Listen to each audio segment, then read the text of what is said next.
여러분, 안녕하세요. 오늘 하루도 건강하고 행복하게 보내고 계신가요? 오늘은 여러분의 심장을 쫄깃하게 만들 특별한 이야기를 준비했어요. 만약 나를 지켜줘야 할 남편이 성대한 파티에서 몰래 아내의 음료에 무언가를 넣는다면 어떨까요? 하지만 명심하세요. 인과응보는 때로 가장 예상치 못한 방식으로 찾아온답니다. 자, 지우와 준서의 이 뜨거운 드라마 속으로 들어가기 전에 여러분의 응원이 필요해요. 이 영상에 좋아요를 누르고 구독을 눌러주시면 다음 이야기를 놓치지 않으실 거예요. 그럼 출석 한번 불러볼까요? 댓글에 여러분의 이름과 도시, 그리고 출석이라고 남겨주세요. 김지우는 안방의 대형 거울 앞에 서서 자신의 모습을 비춰보았다. 몸에 꼭 맞는 짙은 남색 새틴 드레스는 그녀에게 우아하고 고급스러운 분위기를 더해주었다. 하지만 거울에 비친 그녀의 눈빛은 행복과는 거리가 멀었다.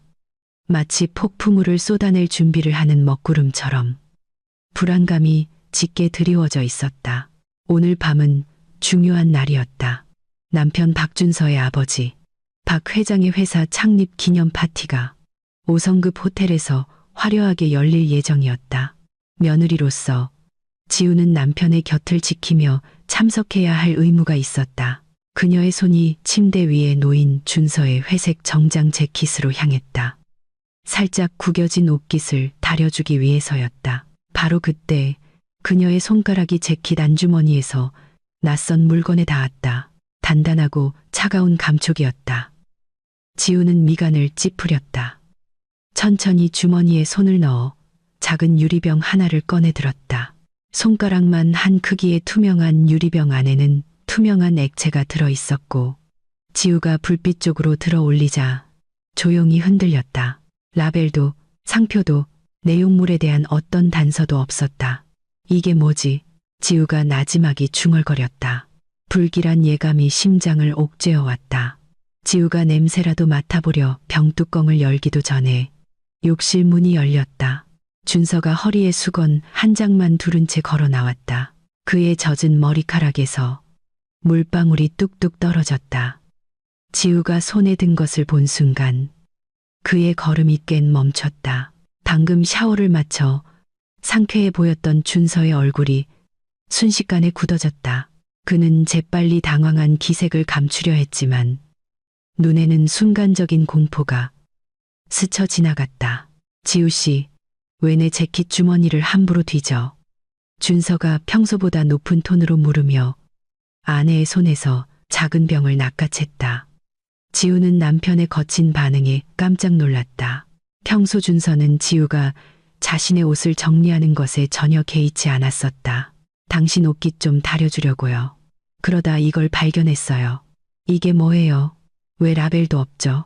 준서는 그 병을 의자에 놓아둔 바지 주머니에 쑤셔 넣었다. 그는 헛기침을 하며 목소리를 가다듬었다. 아, 그거 그냥 액상 비타민이야. 스태미나 보충제 같은 거. 요즘 회사 일이 얼마나 바쁜지 알잖아. 최 실장이 이 비타민이 집중력 유지하는 데 좋다고 하더라고. 파티 가서 쉽게 지치지 않게 말이야. 또 그 이름이었다. 최유라. 준서의 개인 비서로 입사한 지 이제 6개월 된 여자였다. 젊고 아름다우며 매우 야심찬 여자. 유라가 회사에 들어온 이후로 준서는 변했다. 남편은 야근이 잦아졌고 지방 출장을 핑계대는 일이 늘었으며 지우를 향한 태도는 차갑게 식어갔다. 지우는 눈치가 없는 어리석은 여자가 아니었다. 그녀는 남편과 그 비서 사이에 무언가 있다는 것을 알고 있었다. 비록 확실한 증거는 없었지만 비타민이라고요? 지우가 의심스러운 눈초리로 남편의 눈동자를 꿰뚫어 보았다. 언제부터 비타민을 식품의약품 안전처 허가도 없는 민문이 병에 담아 팔았죠? 여보, 그거 안전한 거 맞아요? 안전해, 당연히. 당신은 왜 그렇게 의심이 많아? 준서는 그녀를 당신이라고 불렀다. 딱딱하고 거리감이 느껴지는 호칭이었다. 마치 지우가 아내가 아닌 타인이나 비즈니스 파트너라도 되는 것처럼.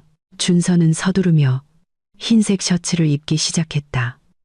최 실장은 유학파야. 좋은 수입 제품들을 잘 알지. 동네 약국에서 파는 약이랑 비교하지 마. 어서 준비나 해. 늦으면 안 되잖아. 아버지가 개회사 때 우리가 없으면 화내실 거야. 지우는 침묵했다. 더 이상 논쟁을 이어가지 않기로 했다. 하지만 그녀의 마음은 이 모든 부자연스러움을 똑똑히 기억했다. 준서는 거짓말을 하고 있었다. 지우는 남편이 무언가를 숨길 때의 버릇을 잘 알고 있었다. 그는 상대방의 눈을 똑바로 쳐다보지 못했고 손은 불필요한 행동들로 분주해졌다. 지우는 화장대로 돌아가 립스틱을 바르는 척했다. 거울을 통해 그녀는 준서가 그 작은 병을 다시 재킷 안주머니로 매우 조심스럽게 옮기는 것을 보았다. 마치 그 물건이 깨지기 쉬운 값비싼 다이아몬드라도 되는 것처럼 지우의 머릿속이 복잡하게 돌아갔다. 액상 비타민이라니. 정말 터무니없는 변명이었다. 만약 평범한 비타민이라면 왜 준서는 지우가 그것을 만졌을 때 그렇게까지 당황했을까? 그리고 왜 하필 최유라가 그것을 추천해야만 했을까? 유라의 오만한 얼굴이 지우의 머릿속을 스쳐 지나갔다. 그 여자는 지우가 회사에 방문할 때마다 항상 지우를 경멸하는 듯한 시선으로 쳐다보았다. 마치 유라는 지우가 준서의 곁에 있을 자격이 없다고 말하고 싶은 것 같았다. 여보. 지우가 나지막이 불러 다시 한번 그의 반응을 떠보았다. 또 왜? 준서가 넥타이를 매며 퉁명스럽게 대꾸했다. 파티에서 당신 옆자리에 앉는 거 맞죠? 준서는 잠시 동작을 멈췄다. 그리고는 지우의 질문이 큰 짐이라도 되는 듯 긴 한숨을 내쉬었다. 물론이지.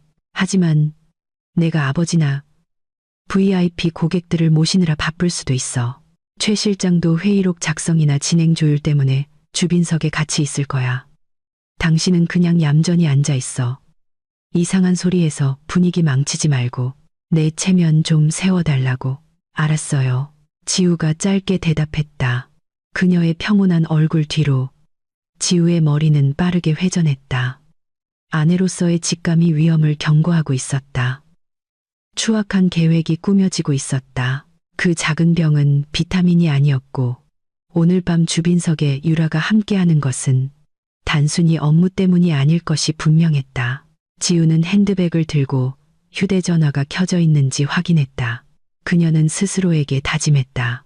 오늘 밤 그녀는 바보처럼 순종적인 아내가 되지 않을 것이다. 그녀는 준서와 유라의 모든 움직임을 감시할 것이다. 그리고 그 미스터리한 병 안에 무엇이 들었는지 반드시 알아낼 것이다. 가자. 어느새 완벽하게 차려입은 준서가 재촉했다. 그는 지우가 자신을 위해 아름답게 치장한 모습에 단 한마디의 칭찬도 없이 돌아섰다. 지우는 자리에서 일어났다. 턱을 높이 치켜들었다. 그녀는 남편의 뒤를 따라 방을 나섰다. 그녀의 마음속에서는 이미 전쟁의 북이 울리고 있었다. 만약 준서와 그의 내연녀가 오늘 밤 불장난을 시작한다면 지우는 그들이 죄가 되어 타버리도록 만들 것이라고 다짐했다. 오늘 밤 파티는 준서의 계획대로 흘러가지 않을 것이다. 지우가 그렇게 만들 것이었다. 준서의 고급 세단이 황금빛 조명으로 가득한 호텔 로비 앞에 멈춰섰다. 발레 파킹 직원이 재빨리 문을 열었다. 준서는 먼저 내려 재킷을 가다듬고는 긴 드레스 때문에 차에서 내리느라 애쓰는 아내에게는 눈길 한 번 주지 않고 곧장 안으로 들어갔다. 지우는 가슴속으로 퍼져나가는 쓰라림을 삼키며 길게 숨을 들이마셨다. 오늘 밤 그녀는 강해져야만 했다. 그녀는 단순한 장식품 아내가 아니었다. 이 행사의 엄연한 안주인이었다. 호텔 로비는 이미 재계의 엘리트 하객들로 가득했다. 값비싼 향수 냄새가 공기 중에 진동했다. 준서는 아내보다 훨씬 더 중요한 사람을 찾는 듯 주변을 훑어보며 빠르게 걸었다. 지우는 남편 옆에 나란히 서기 위해 걸음을 재촉해야 했고 사람들 앞에서 조화로운 부부처럼 보이기 위해 준서의 팔짱을 끼려 했다. 하지만 준서는 지나가는 웨이터의 쟁반에서 음료를 집는다는 핑계로 그 손을 슬며시 뿌리쳤다. 아, 저기 있군. 준서가 중얼거렸다. 그의 굳어있던 얼굴이 갑자기 환하게 밝아졌다. 지우는 남편의 시선이 향하는 곳을 따라갔다.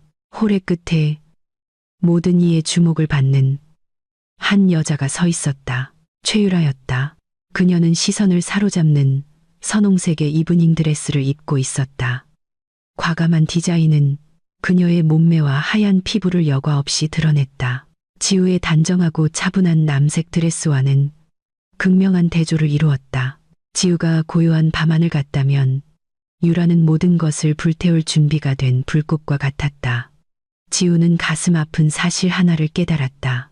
유라가 입은 드레스는 준서가 자신에게 사준 것보다 훨씬 더 호화롭고 비싼 것이었다. 심지어 유라의 귓가에 달린 다이아몬드 귀걸이는 지우의 손가락에 끼워진 결혼 반지보다 더 밝게 빛났다. 유라가 그들을 발견했다. 거짓으로 꾸며낸 환한 미소를 지으며 그녀가 다가왔다. 그녀의 하이힐 소리가 대리석 바닥 위에서 오만하게 울려 퍼졌다. 마치 파티의 여왕이 당도했음을 알리는 듯했다. 박 이사님, 좋은 밤이에요. 유라가 한껏 교태 섞인 목소리로 인사했다. 그녀의 눈은 마치 둘만의 비밀이라도 있는 것처럼 준서를 향해 장난스럽게 윙크했다. 최 실장, 오늘 아주 멋지군. 준비는 순조로웠나? 준서는 마치 최면에 걸린 듯 유라의 몸을 감싼 붉은색의 시선을 고정한 채 물었다. 그럼요, 이사님. VIP 테이블은 전부 제가 완벽하게 세팅해뒀어요. 유라가 자랑스럽게 대답했다. 그리고 그녀의 시선이 지우에게로 향했다. 그녀의 미소는 지우를 얕보는 듯한 엷은 비웃음으로 바뀌었다. 안녕하세요, 사모님. 와, 웬일로 회사 행사에 다 오셨네요. 전 사모님은 집에서 드라마 보시는 걸 더 좋아하시는 줄 알았는데 지우는 그 시선을 놀라울 정도의 평정심으로 맞받아쳤다. 나는 이 회사의 안주인이에요. 최유라 씨. 남편 곁을 지키는 게 당연하죠. 오히려 내가 더 의아하네요. 비서가 안주인보다 더 화려하게 차려입다니. 일하러 온 거예요. 아니면 패션쇼 하러 온 거예요? 유라가 작게 웃었다. 그 웃음소리는 지우의 귓가에 무척이나 거슬렸다. 그녀는 지우의 귀에 얼굴을 가까이 대고 준서에게 들리지 않도록 나지막이 속삭였다. 기분 나쁘게 듣지 마세요, 사모님. 근데 그 파란 드레스, 사모님을 엄청 늙어 보이게 만드네요. 꼭 젊은이들 파티에 잘못 찾아온 양로원 할머니 같아요.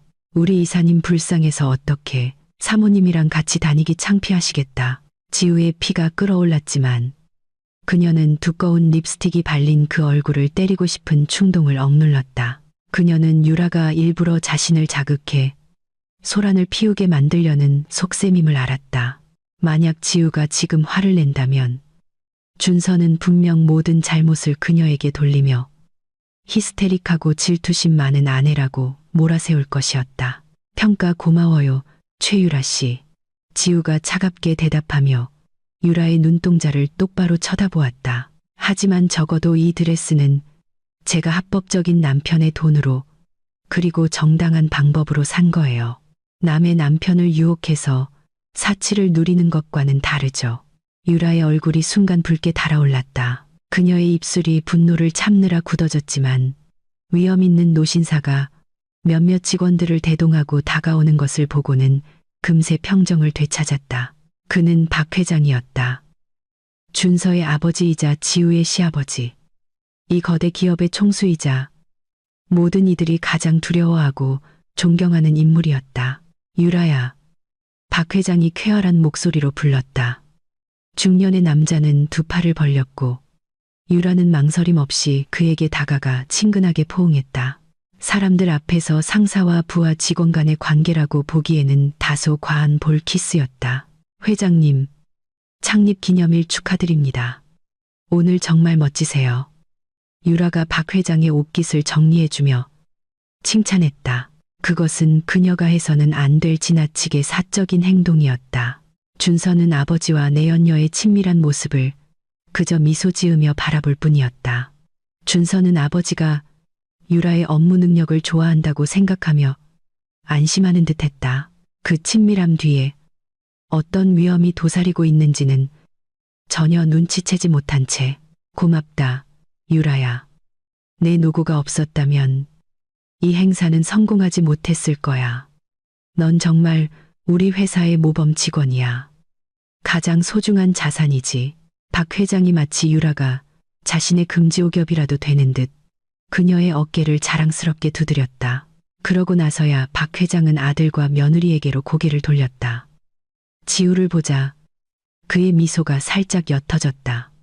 오, 지우도 왔구나. 집안일 하느라 바쁠 줄 알았는데. 준서야, 오늘 밤 내 아내가 실수하지 않도록 잘 챙겨라. 외국인 투자자들이 많이 왔으니 창피한 일이나 촌스러운 행동이 없도록 해. 지우는 씁쓸하게 미소 지었다.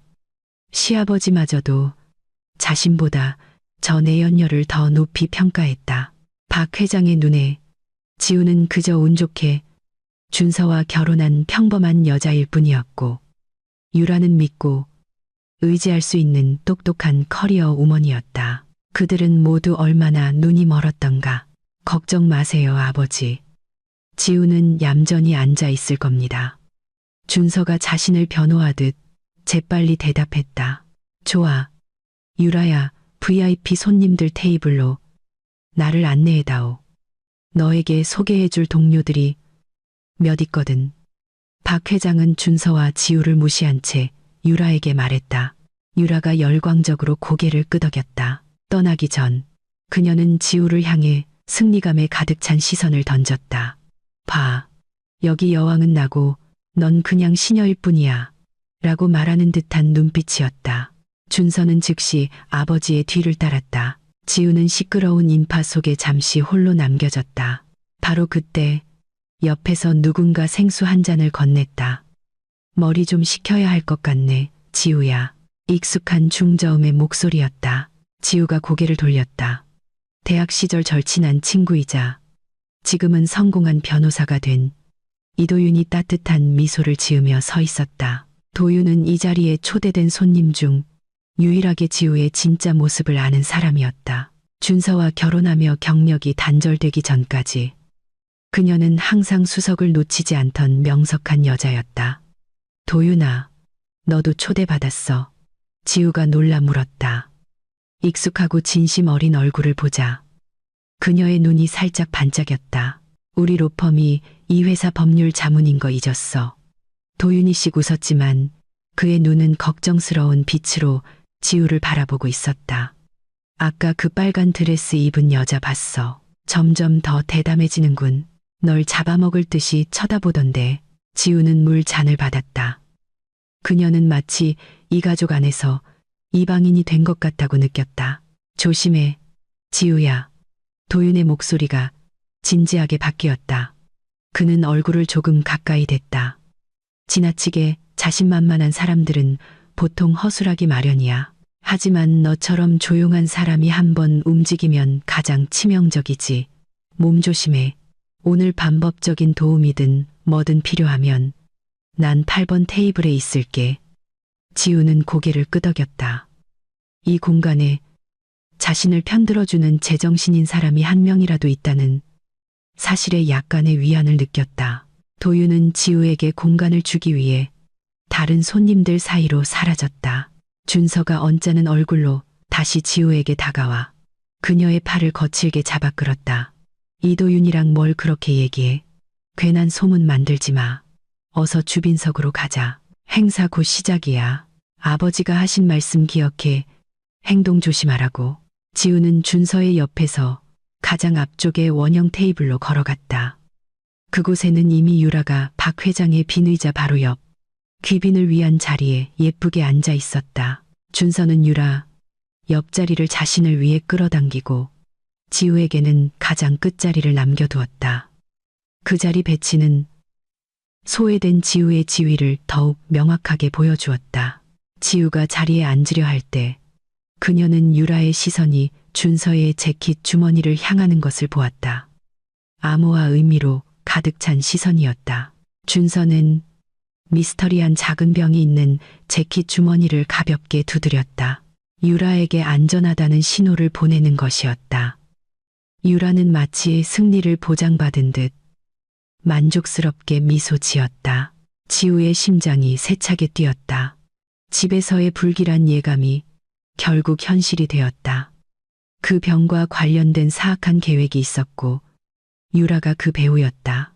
그들은 이 테이블에서, 이 파티 한가운데서 무언가를 꾸미고 있었다. 지우는 테이블 아래에서 드레스 자락을 꽉 움켜쥐었다.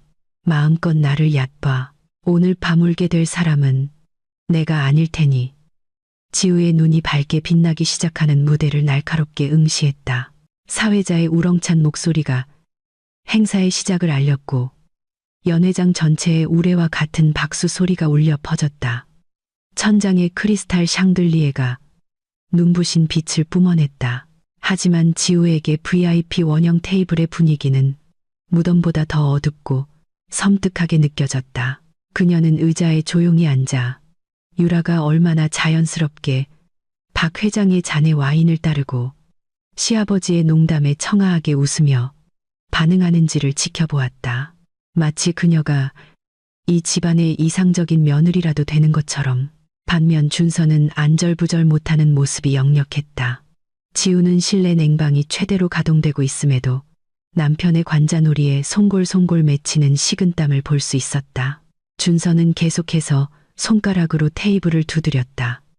그의 눈은 무대와 아버지의 얼굴, 그리고 자신의 재킷 주머니 사이를 불안하게 오갔다. 그의 오른발은 테이블 아래에서 떨리며 바닥을 통해 지우에게까지 느껴지는 미세한 진동을 만들어냈다. 몸이 안 좋아요. 지우가 무미건조하게 물으며 준서의 집중을 깼다. 준서는 마치 악몽에서 막 깨어난 사람처럼 화들짝 놀랐다. 아니, 그냥 이따가 축사할 생각에 긴장돼서 그래. 아버지가 얼마나 완벽주의자인지 알잖아. 조금이라도 실수하면 안 되니까. 걱정 마세요. 이사님. 유라가 갑자기 준서를 넘어 몸을 기울여 지우를 비스듬히 쳐다보며 말했다. 박 이사님. 어제 저랑 하루 종일 오피스텔에서, 아니 사무실에서 연설 연습하셨잖아요. 분명 완벽할 거예요. 유라는 지우의 반응을 보기 위해 일부러 오피스텔을 사무실로 옌 이간지가이르 후리오시다. 그 여자는 이 게임을 진심으로 즐기고 있었다. 지우는 그녀를 흘끗 쳐다본 후 다시 무대로 시선을 돌려 그 값싼 도발을 무시했다.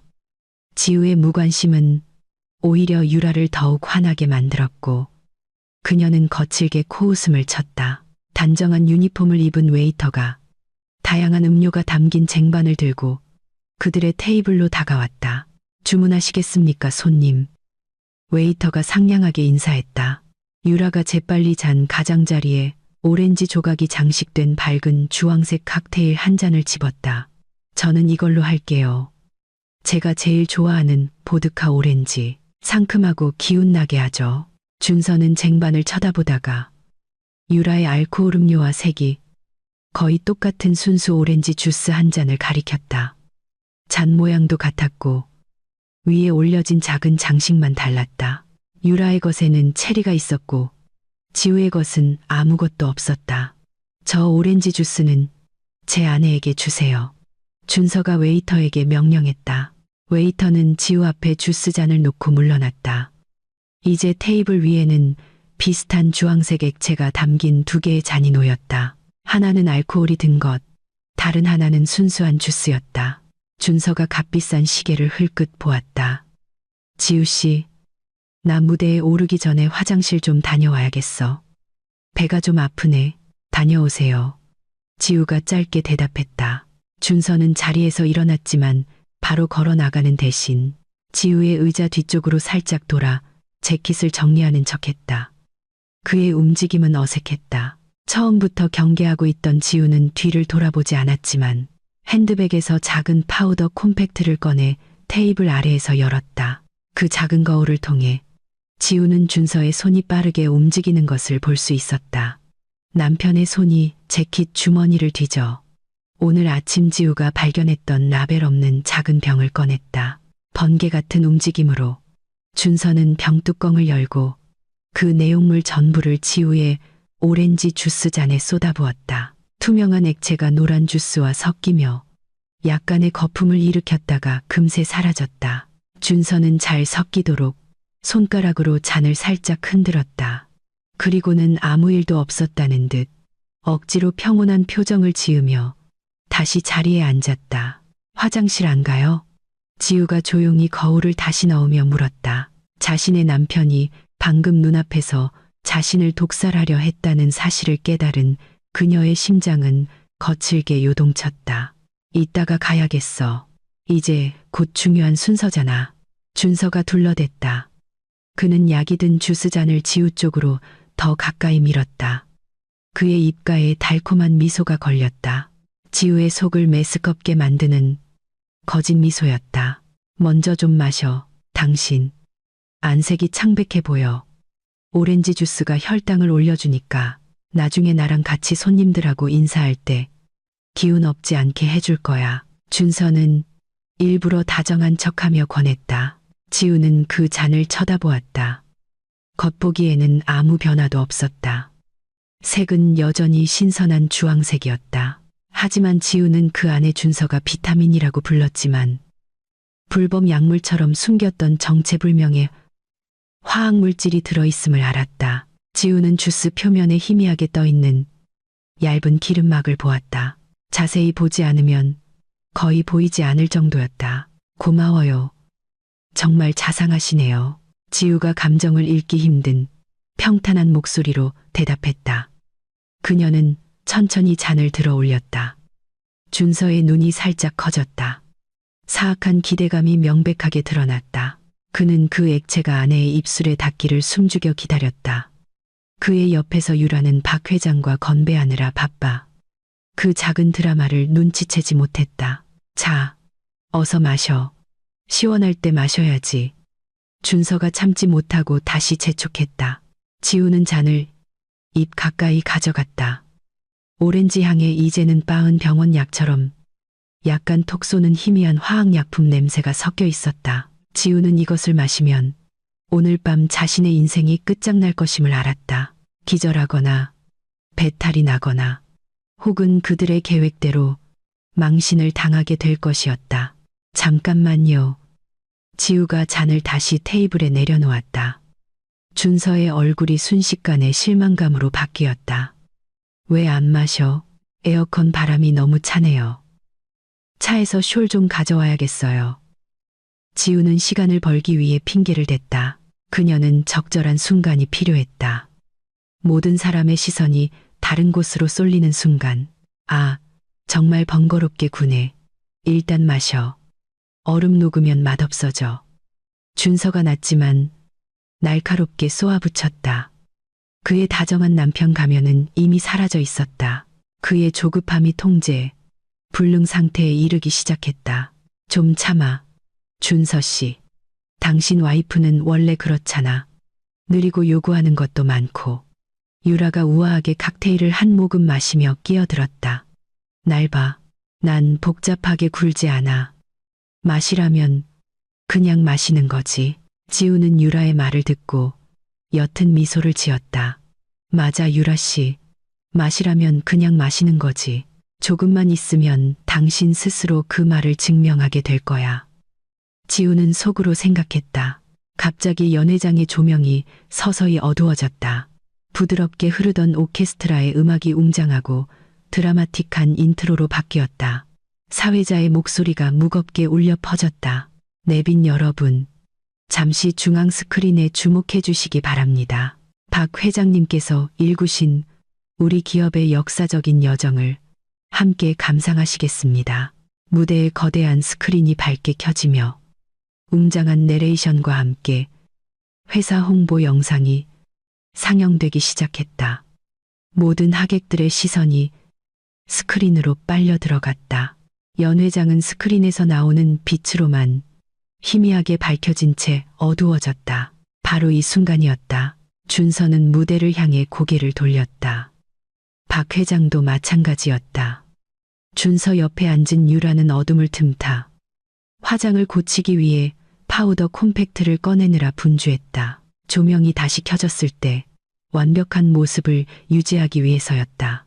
그녀는 자신의 주황색 칵테일 잔을 테이블 위에 지우의 독이 든 주스 잔 바로 옆에 내려놓았다. 두 잔의 위치는 거의 닿을 듯 가까웠다.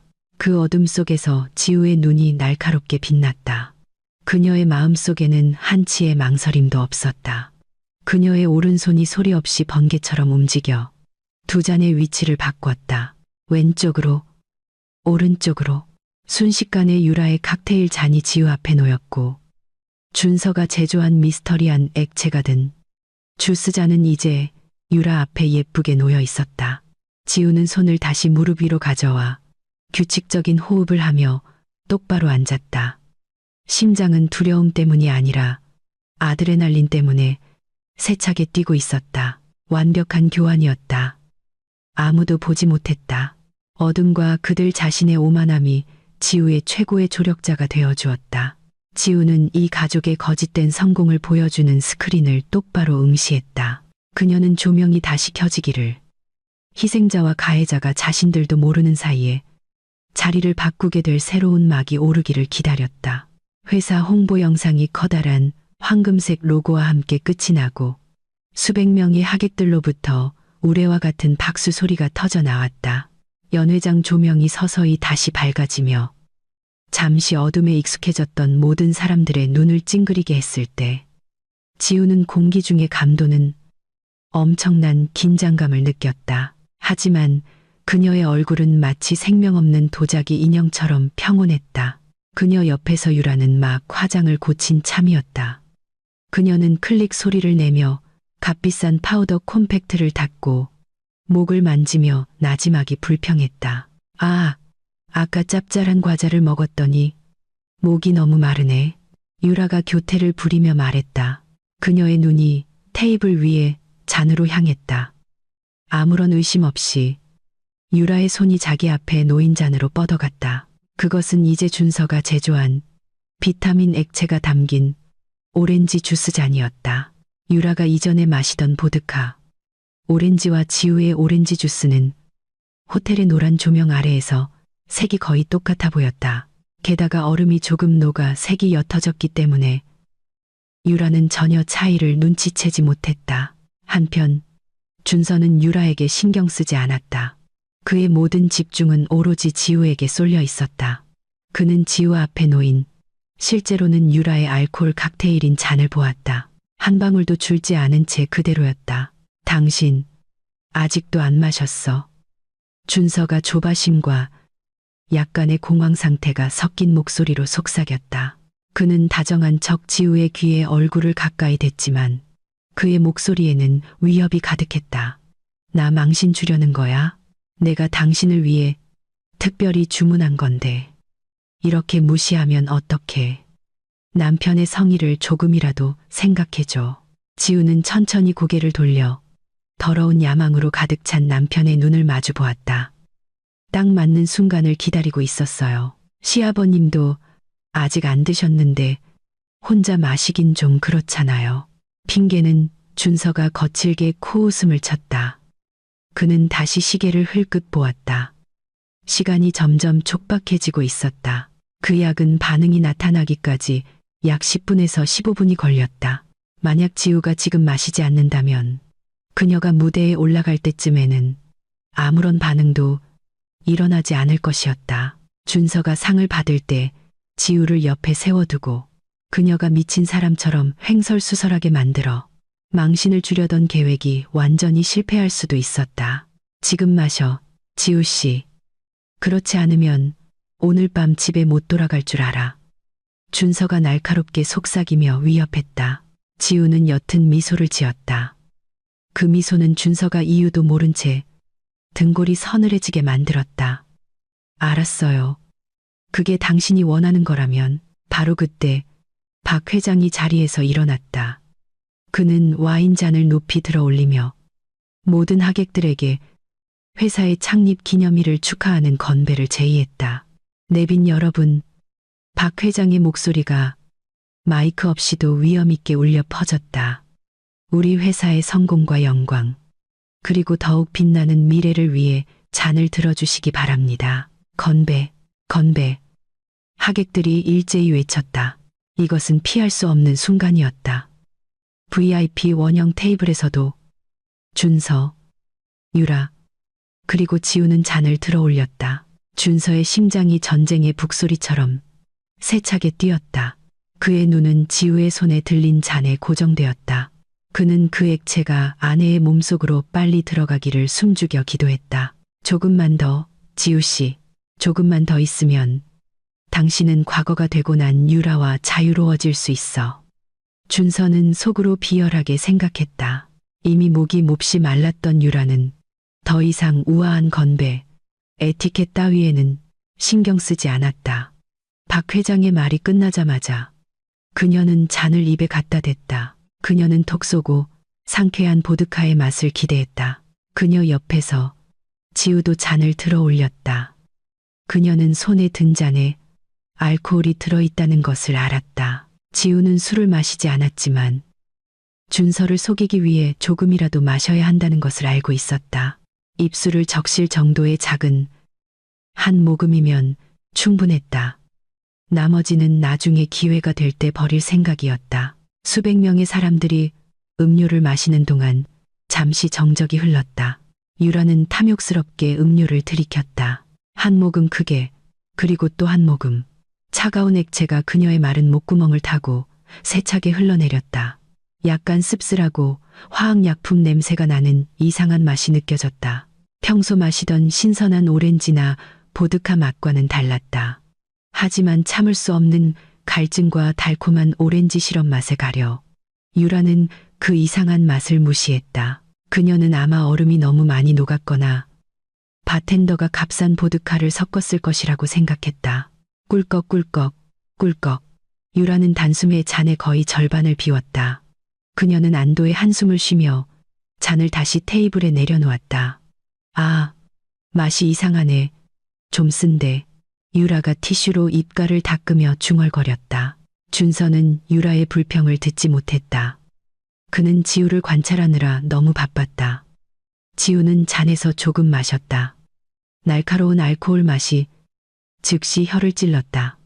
그녀는 기침하고 싶은 충동을 참았다. 그녀는 아주 조금만 삼킨 후 평온하게 잔을 다시 내려놓았다. 이제 만족해요. 지우가 준서를 쳐다보며 물었다. 준서는 긴 한숨을 내쉬었다. 그의 얼굴에 승리의 미소가 피어오르기 시작했다. 그는 지우의 잔 내용물이 조금 줄어든 것을 보았다. 그것으로 충분했다. 그가 넣은 약의 양은 매우 많았다. 조금만 몸에 들어가도 그 효과는 치명적일 것이었다. 그렇게 순순히 말을 들어야지. 착한 아내네. 준서가 지우의 손등을 토닥이며 칭찬했다. 그 손길이 지우에게는 역겹게 느껴졌다. 조금 있으면 약간 어지러울 거야. 비타민 효과가 나타나는 거니까. 걱정 마. 몸이 에너지를 흡수하고 있다는 신호야. 에너지라고요. 지우가 나지막이 되뇌었다. 그녀의 눈이 이제 막 자신의 작은 접시에 담긴 체리를 씹고 있는 유라 쪽으로 향했다. 준서도 모르는 사이에 그가 직접 제조한 시한폭탄은 이제 엉뚱한 여자의 몸속에서 똑딱거리고 있었다. 그 위험한 화학물질은 이제 유라의 혈류를 통해 중추 신경계로 퍼져나가며 사람들 앞에서 그녀의 이성을 폭발시킬 준비를 하고 있었다. 유라가 갑자기 머리를 잡았다. 왜 갑자기 어지럽지? 그녀가 박 회장에게 불평했다. 아까 마신 와인 기운이 아직 안 가셨나 봐요. 박 회장이 낭낭하게 웃었다. 이런, 유라 실장. 조금 마시고 벌써 어지럽다니. 체력을 길러야지. 조금 있으면 최우수 사원상 받으러 이름 불릴 텐데. 무대에서 쓰러지면 안 되지. 걱정 마세요, 회장님. 저 유라 튼튼해요. 유라가 억지 웃음을 지으며 대답했다. 비록 그녀의 눈이 평소보다 더 빠르게 깜빡이기 시작했고 체온이 급격히 오르는 것을 느꼈지만 말이다. 식은땀이 목덜미에 맺히기 시작했다. 심장은 마라톤이라도 뛴 것처럼 불규칙하게 두근거렸다. 지우는 눈초리로 그 모든 증상을 면밀히 관찰했다. 그녀는 그 징후들을 알아보았다. 준서는 정말로 약의 양을 가지고 장난치지 않았다. 그것은 단순한 어지럼증 약이 아니었다. 그것은 사람을 통제 불능 상태로 만들기 위해 유흥업소에서 흔히 사용되는 고용량의 흥분제였다. 박 이사님, 유라가 불렀다.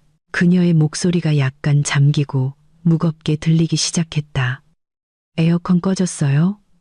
왜 이렇게 덥죠? 준서는 무심하게 흘끗 쳐다보았다. 시원한데 내 기분 탓이겠지. 어리광 부리지 마.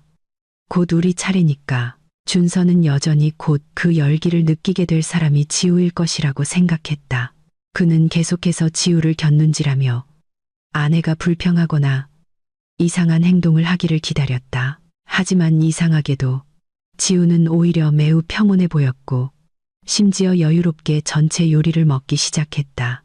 당신은 안 더워? 준서가 궁금해서 떠보았다. 지우는 새우 샐러드를 씹으며 천천히 고개를 저었다. 아니요. 아까 주스를 마셨더니 오히려 상쾌한데요. 왜요? 내가 아팠으면 좋겠어요. 아니. 내 말은 그렇다면 다행이라는 거지. 준서가 더듬거리며 대답했다.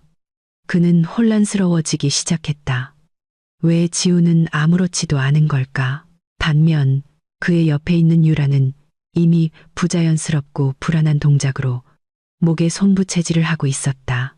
테이블 아래에서 유라의 다리가 제멋대로 움직이기 시작했고 빠른 박자로 바닥을 두드렸다. 그녀의 날카로웠던 눈은 이제 흐릿하지만 광기 어린 눈빛으로 바뀌어 편집증적으로 사방을 훑어보았다. 그 약이 그녀의 의식을 장악하기 시작했고 수치심을 갉아먹으며 그녀의 머릿속에 저장된 모든 더러운 비밀의 문을 열어젖히고 있었다. 지우는 포크를 내려놓았다. 진짜 쇼는 이제 막 시작되려 하고 있었다. 준서에게 시간은 느리게 흘러가는 듯했다. 그의 눈은 왼쪽 손목의 시계에서 떠나질 못했다. 지우가 음료를 마신 지 벌써 10분이 지났다. 그가 만났던 불법 약물 판매자의 설명에 따르면 효과는 몇 분 안에 나타나기 시작해야 했다. 대상은 어지러움과 메스꺼움을 느끼기 시작하고 방향 감각을 잃다가 결국 통제 불능 상태로 횡설수설하게 될 것이었다. 하지만 그의 눈앞에 펼쳐진 광경은 정말로 혼란스러웠다.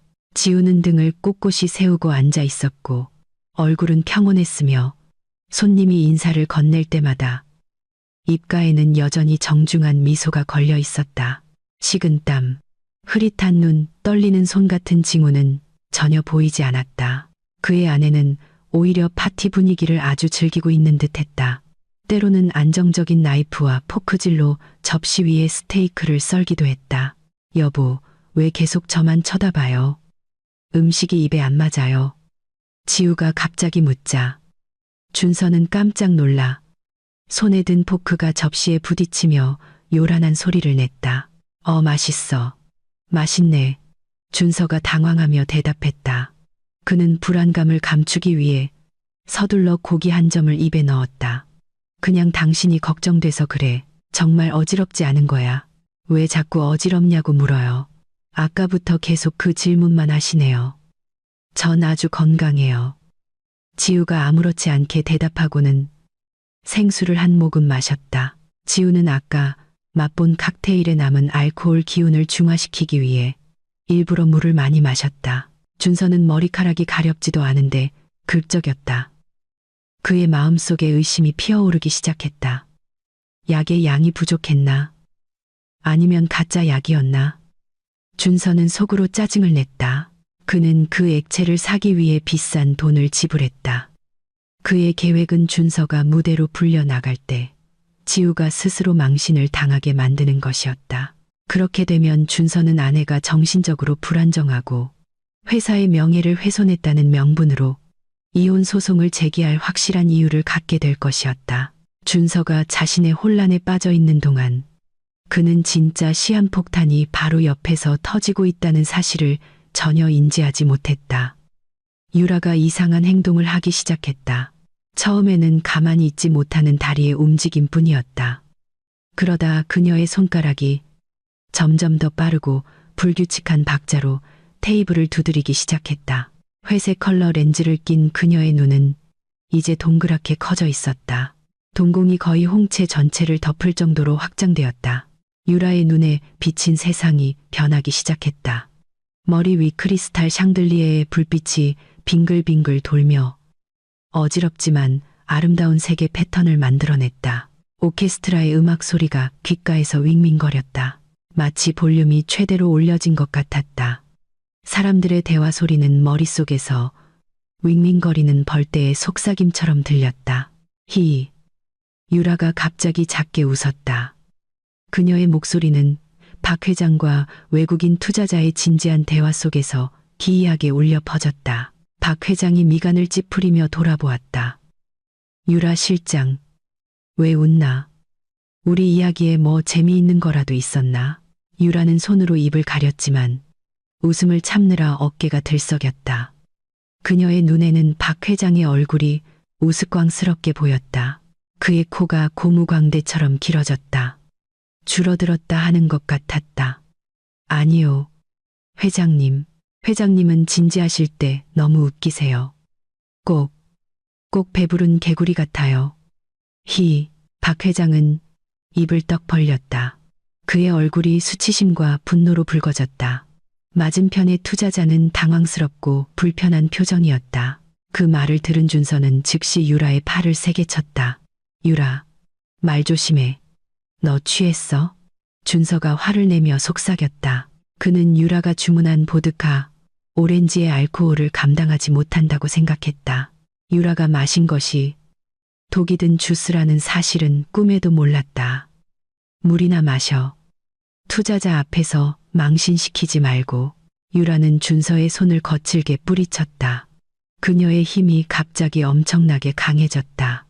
평소보다 훨씬 더. 뭐야, 치지 마. 만지지 말라고. 저기 저 고상한 척하는 네 와이프가 또 질투하잖아. 유라가 꽤 큰 소리로 외쳤다. 옆 테이블의 몇몇 손님들이 돌아보기 시작했다. 지우는 그저 조용히 있었다. 고기를 써는 척했지만 그녀의 귀는 모든 단어를 똑똑히 듣고 있었다.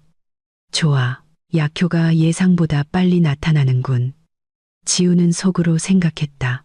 그녀는 유라의 얼굴이 붉게 달아오르고 땀을 뻘뻘 흘리기 시작하는 것을 보았다. 그것은 심장 박동을 극도로 촉진하는 흥분제의 효과였다. 유라의 뇌는 이제 논리 필터를 상실했다. 그녀의 잠재의식 속에 있던 것들이 그대로 튀어나올 것이었다. 유라, 그만해. 박 회장이 낮지만 단호하게 꾸짖었다. 자제할 수 없다면 차라리 집에 가게. 집에 가라니요. 어머, 회장님 저 쫓아내시는 거예요. 제가 회장님의 보물이라면서요. 소중한 자산이라면서요. 유라가 일부러 애교 섞인 목소리로 투덜거렸다.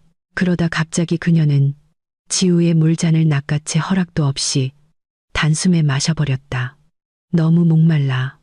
여긴 지옥처럼 덥네. 준서는 점점 더 공황 상태에 빠졌다. 그는 왜 유라가 이렇게 엉망이 되었는지 이해할 수 없었다. 반면 지우는 여전히 평온하기만 했다. 이 상황은 그가 계획했던 시나리오를 완전히 벗어났다. 바로 그때 사회자의 목소리가 다시 한번 스피커를 통해 우렁차게 울려 퍼지며 VIP 테이블의 긴장을 끊었다. 내빈 여러분, 드디어 오늘 밤의 하이라이트에 이르렀습니다. 회사의 발전을 위해 시간과 노력, 그리고 열정을 바친 인물에게 드리는 상입니다. 올해의 최우수 사원은 가장 눈부신 성과를 보여준 다름 아닌 최유라 실장님입니다. 스포트라이트가 실내를 훑으며 드라마틱한 분위기를 연출했다. 우레와 같은 박수 소리가 터져나왔다. 웅장한 배경음악이 울려 퍼졌다. 거대한 스크린에는 아름답고 전문적인 모습의 유라의 프로필 사진이 나타났다. VIP 테이블에서 준서는 잠시 안도했다. 좋아, 지금이야. 유라가 잠시라도 정신 차리고 바보 같은 짓을 안 했으면 좋겠군. 준서는 희망했다. 그는 유라의 어깨를 두드렸다. 유라, 내 이름이야. 어서 무대로 올라가. 조심하고 이상한 짓 하지 마. 활짝 웃어. 유라는 잠시 멍하니 있었다. 그녀의 눈이 환하게 빛나는 무대를 바라보았다. 약의 영향으로 그 무대는 그녀를 부르는 웅장한 궁전처럼 보였다. 그녀는 자신이 세상의 여왕이 된 것 같았다. 그녀의 자신감이 하늘을 뚫고 치솟아 이성의 한계를 넘어섰다. 유라가 의자가 뒤로 밀려 거의 넘어질 뻔할 정도로 세게 일어섰다. 드디어 유라가 두 팔을 벌리며 큰 소리로 외쳤다. 내 무대다. 다들 비켜. 지우는 숨을 참았다. 그녀는 유라의 몸이 걸음을 옮길 때마다 비틀거리는 것을 보았다. 그녀의 뾰족한 하이힐은 약물에 지배당한 몸을 지탱하기에 불안정해 보였다. 유라는 무대를 향해 걸어갔다. 모델처럼 우아한 걸음걸이가 아니라 비틀거리고 공격적인 큰 보폭이었다. 그녀는 웨이터 한 명의 어깨와 부딪혔고 빈잔이 담긴 쟁반이 떨어져 산산조각 났다. 쨍그랑 유리 깨지는 소리에 음악이 잠시 멈췄다. 모든 시선이 유라에게 쏠렸다. 정적이 흘렀다. 하지만 유라는 신경 쓰지 않았다. 그녀는 오히려 그 유리 조각들을 보고 깔깔 웃었다. 어이쿠, 깨졌네. 깨지면 사야지. 그녀가 횡설수설하며 외치고는 다시 무대 계단을 향해 걸어갔다. 준서는 이마를 짚었다. 그의 얼굴이 창백해졌다. 박 회장은 숨을 참았다. 그의 손이 테이블의 냅킨을 단단히 움켜쥐었다. 저 아이 대체 왜 저러는 거냐? 박 회장이 분노에 찬 목소리로 속삭였다. 지우는 힘들게 무대 계단을 오르고 있는 유라의 뒷모습을 바라보았다. 그녀는 유라가 마이크를 잡는 순간 이 세상 어떤 힘도 그녀가 쏟아낼 진실을 막을 수 없으리라는 것을 알았다. 유라는 무대 중앙에 도착했다. 그녀는 사회자의 손에서 마이크를 거칠게 빼앗았다. 놀란 사회자가 그녀를 막으려 했지만 유라는 그를 밀쳐냈다. 비켜, 내가 연설할 거야. 유라가 소리쳤다. 그녀의 목소리가 수천 와트의 사운드 시스템을 통해 홀 구석구석으로 울려 퍼졌다. 유라는 머리가 헝클어지기 시작하고 끔찍한 미소를 지으며 눈부신 조명 아래에 섰다. 그녀는 눈앞에 수많은 사람들을 바라보았다. 그리고 그녀의 시선은 VIP 테이블에, 정확히는 준서와 박 회장을 향해 고정되었다. 안녕하세요, 여러분. 유라가 갈라지는 고음으로 인사했다. 여러분 모두 저한테 반했죠. 예쁘고 똑똑하고 섹시하고 저 구석에 처박혀 있는 댁의 사장님 와이프. 저 식탁보 같은 여자랑은 다르죠. 연회장 분위기가 갑자기 소란스러워졌다. 수군거리는 소리가 들리기 시작했다. 준서는 의자에 얼어붙었다. 그의 피가 끓는 것 같았다. 이건 단순한 술주정이 아니었다. 이건 재앙이었다. 지우는 그저 조용히 앉아 있었다. 그녀의 눈이 차갑게 무대를 응시했다. 마음껏 해봐. 유라 씨, 이 무대는 당신 거야. 당신 자신을 마음껏 파괴해봐. 지우의 마음이 속삭였다. 화려한 연회장 안의 분위기는 순식간에 싸늘해졌다. 마치 모든 산소가 한순간에 빨려나간 듯했다. 수백 쌍의 눈이 방금 행사 주최자의 아내에게 무례한 모욕을 던진 무대 위의 붉은 드레스 여인을 향해 휘둥그레졌다. 배경음악은 완전히 멈췄고 귀를 찌르는 마이크 하울링 소리만이 남았다. VIP 테이블에서 준서는 발밑에 바닥이 무너져 내리는 듯한 기분을 느꼈다.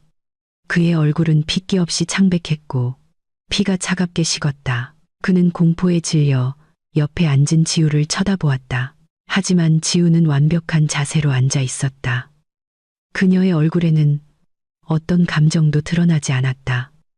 마치 지루한 연극을 관람하고 있는 것 같았다. 무대 위에서 유라는 몸이 솜털처럼 가볍게 느껴졌다. 준서가 만든 약은 끔찍한 방식으로 작용하여 유라의 뇌에서 모든 논리 필터와 수치심을 끊어버리고 동시에 아드레날린을 치명적인 수준까지 펌핑했다. 이제 환각으로 흐릿해진 유라의 눈에는 충격에 빠진 하객들의 얼굴이 자신을 숭배하는 관객처럼 보였다. 그녀는 자신만의 단독 콘서트에서 주인공이 된 기분이었다. 왜 다들 조용해요? 유라가 다시 소리쳤다. 그녀의 목소리는 갈라지고 날카로웠다. 그녀는 비틀거리며 무대 가장자리로 걸어갔다. 손으로 배경 지지대를 잡지 않았다면 떨어질 뻔했다. 나한테 박수 좀 쳐줘요. 최유라. 가장 비싸고 가장 아름답고 모든 걸 다 할 수 있는 비서. 유라가 깔깔 웃었다. 그 웃음소리는 부자연스럽고 끔찍하게 들렸다.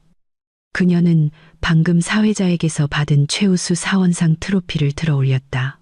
잠시 그것을 어루만지더니 거친 동작으로 크리스탈 트로피를 무대 바닥에 내동댕이 쳤다. 쨍그랑 크리스탈 조각들이 조명 아래 흩어졌다. 쓰레기. 유라가 트로피 조각들을 가리키며 경멸했다. 난 이런 싸구려 트로피는 필요 없어. 내가 필요한 건 돈이야. 돈. 그리고 권력. 그렇죠, 회장님. 유라가 떨리는 손가락으로 VIP 테이블을 똑바로 가리켰다. 박 회장은 의자에 얼어붙었다. 그의 얼굴은 폭발 직전의 분노를 참느라 붉게 달아올랐다. 그의 손은 주먹을 꽉 쥐어 손가락 마디가 하얗게 될 정도였다. 그는 재빨리 준서를 돌아보았다. 준서야, 당장 저 여자 좀 어떻게 해봐. 아니면 내가 경호원들을 불러서 짐승처럼 끌어내게 할 테다. 박 회장이 속삭였다. 그의 목소리는 감정 때문에 떨리고 있었다. 준서는 정신이 번쩍 들었다. 그는 유라가 더 헛소리를 하기 전에 행동해야 한다는 것을 깨달았다. 떨리는 다리로 준서는 무대 계단을 달려 올라갔다. 심장이 미친 듯이 뛰었고 식은땀이 셔츠 등을 적셨다. 그의 머릿속에서는 자신을 저주했다. 왜 약이 이렇게 반응하는 거지? 미쳐야 할 사람은 지우인데 왜 유라가 저러는 거야? 왜 목표가 빗나간 거지? 무대 위에 도착하자마자 준서는 유라의 팔을 잡으려 했다. 유라, 그만해. 내려가. 너 아프잖아. 준서가 그 여자의 손에서 마이크를 빼앗으려 하며 큰 소리로 속삭였다. 하지만 유라의 힘은 예상을 뛰어넘었다. 흥분제 효과로 그녀의 근육은 강하게 긴장되어 있었다. 그녀는 준서의 손을 거칠게 뿌리쳤고 남편은 비틀거리며 뒤로 물러섰다. 만지지 마. 유라가 소리쳤다. 이번에는 그녀의 목소리가 사운드 시스템을 통해 홀 전체에 선명하게 울려 퍼졌다. 네가 뭔데 나한테 이래라 저래라야? 아, 알겠다. 너 박준서 맞지? 마누라 무서워하는 마누라쟁이. 맨날 달콤한 약속이나 하는 놈. 하객들 사이에서 놀라움의 웅성거림이 터져나왔다. 몇몇 사람들은 이 희귀하고 수치스러운 장면을 녹화하기 위해 휴대전화를 꺼내기 시작했다. 카메라 플래시가 하나둘씩 터지기 시작했고 마치 재벌 가문의 명성이 무너지는 것을 영원히 기록하려는 반딧불이 같았다. 준서는 그 카메라들을 보고 공포에 질렸다. 그는 다시 달려들어 손으로 유라의 입을 막으려 했다. 유라, 조용히 해. 나중에 얘기하자. 지금 당장 내려가. 유라는 미친 듯이 저항했다. 그녀는 준서의 가슴을 힘껏 밀치고 뾰족한 하이힐 끝으로 그의 정강이를 걷어찼다. 으악! 준서가 고통스러운 신음을 내며 다리를 붙잡고 콩콩 뛰었다. 젊은 CEO로서의 그의 위엄은 순식간에 산산조각났다. 준서가 고통스러워하는 것을 보고 유라는 오히려 신이 나서 웃었다. 그녀는 자신이 매우 강력하다고 느꼈다. 꼴 좋다. 그러니까 나한테 명령하지 말았어야지. 내가 너 무서워할 줄 알아. 난 내 비밀 다 알아. 준서야. 내 금고 안에 뭐가 있는지도 알고 내 이메일 비밀번호도 알아. 심지어 내 속옷 색깔까지 안다고. 그 저속한 발언의 분위기는 더욱 혼란스러워졌다. 고위 관리들의 아내들과 사교계 명사들은 충격의 손으로 입을 가렸다. 수근거림은 조롱 섞인 소음으로 변했다.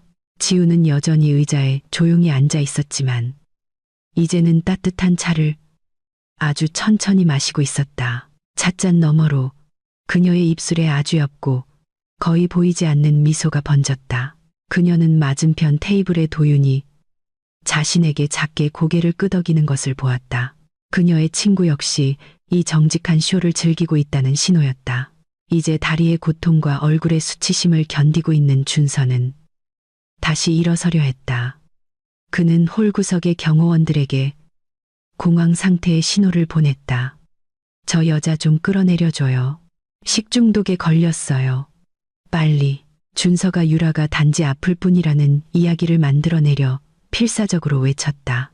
건장한 체격의 경호원 2명이 즉시 무대로 달려 올라갔다. 낯선 사람들이 다가오는 것을 보고 유라의 편집증이 폭발했다. 그녀의 환각 속에서 두 경호원은 자신을 잡으러 온 괴물처럼 보였다.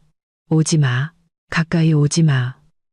유라가 히스테릭하게 비명을 지르며 등이 프로젝터 스크린에 부딪힐 때까지 뒤로 물러섰다. 그녀의 눈은 광적으로 보호처를 찾았다. 그리고 그녀의 시선은 다시 무대 앞에 굳어 앉아 있는 박 회장의 모습에 고정되었다.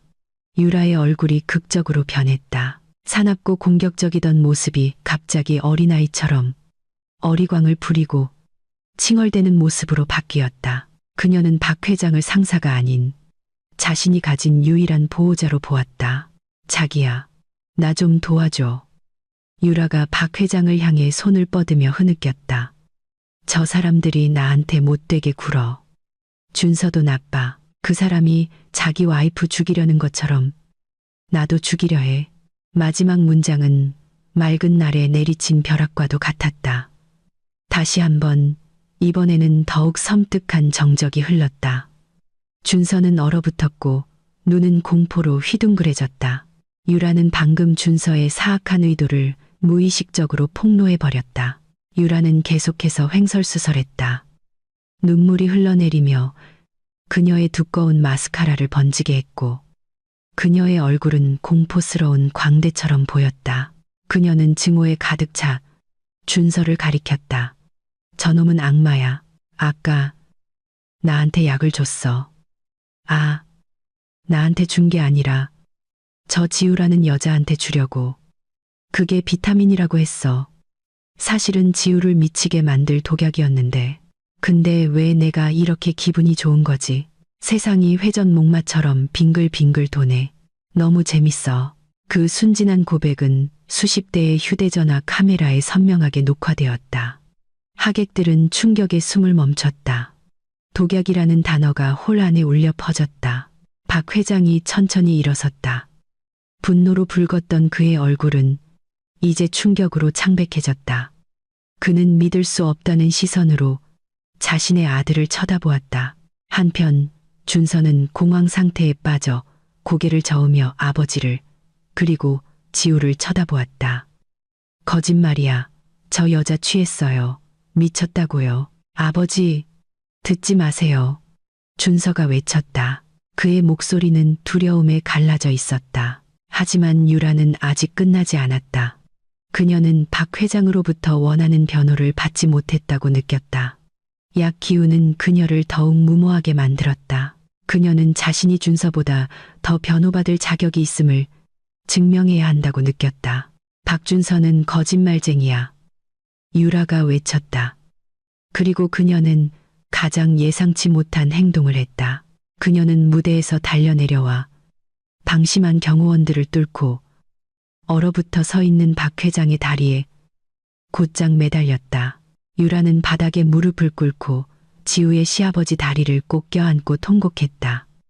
그녀의 붉은 드레스는 흐트러져 있었고 화장은 완전히 망가져 있었다. 회장 오빠, 유라 좀 도와줘요. 유라 무서워요. 유라가 매우 친밀한 애칭으로 애원했다. 비서가 회사 오너에게, 그것도 사람들 앞에서 절대로 사용해서는 안 될 호칭이었다. 홀 전체가 숨을 죽였다. 회장 오빠와 유라라는 호칭은 모든 것을 설명하기에 충분했다. 지우는 천천히 찻잔을 내려놓았다. 이것은 이제 막 드러나기 시작한 빙산의 일각이었고 지우는 가장 큰 폭발이 곧 시작될 것임을 알았다. 유라의 입에서 나온 회장 오빠와 유라라는 호칭은 연 회장 전체를 얼어붙게 만들었다. 시간이 멈춘 듯했다. 하객들은 방금 들은 것을 소화하려 애쓰며 휘둥그레진 눈으로 서로를 쳐다보았다.